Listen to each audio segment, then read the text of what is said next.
Welcome to the Snyder Kitchen. It's Shauna here. We're making homemade bagels from scratch using our doubled in size active sourdough starter. You're going to need 150 grams of bubbly starter. Oh, that did use most of what was in our jar, but that's okay. That's all you need to get it going again for the next day. When we feed that guy, he's going to be just fine. We're going to add 250 grams of water and 40 grams of honey. Stir that up and then add 500 grams of best for bread flour. You're going to stir that up until it becomes a shaggy dough and then get involved with your hands. Using your hands, you're going to mix up the dough and start to knead that dough to get those glutens activated. You'll feel that it's time to stop when your dough starts to get kind of sticky feeling and it kind of feels like it doesn't want to roll as easily as it did at the start. At that time, roll it up, put it in the ball, put it in the bowl, cover it, and let it rest for half an hour. At the half an hour mark, you're going to add 8 grams of kosher salt and go ahead and start kneading that dough up again to get it all mixed through.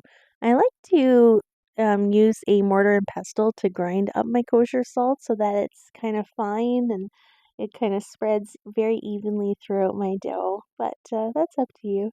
And then did some coil and folds just to get it nice and smooth. And again, as soon as my dough started to get sticky, I knew it was time to stop.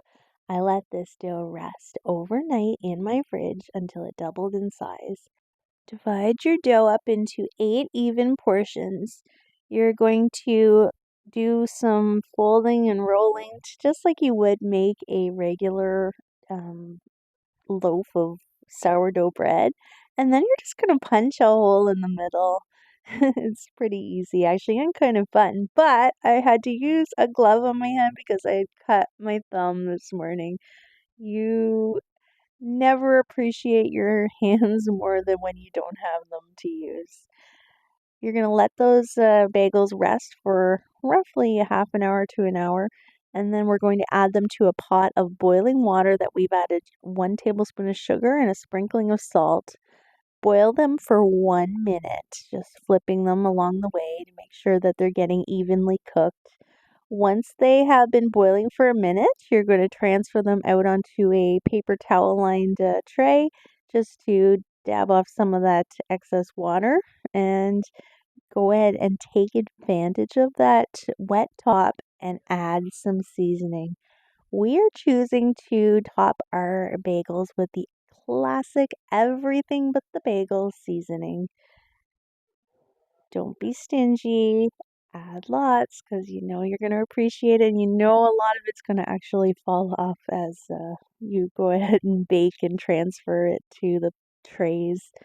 We added our bagels to a parchment lined baking sheet and we're going to bake them in a 425-degree oven for roughly about 20-25 minutes or so, or until the tops of the bagels are nice and golden and toasty. I pulled them out a little bit early because I guess the sesame seeds were starting to burn. Hopefully they're done enough. I'll keep you posted. But yeah, they looked amazing. They smelled amazing. And hopefully they taste amazing.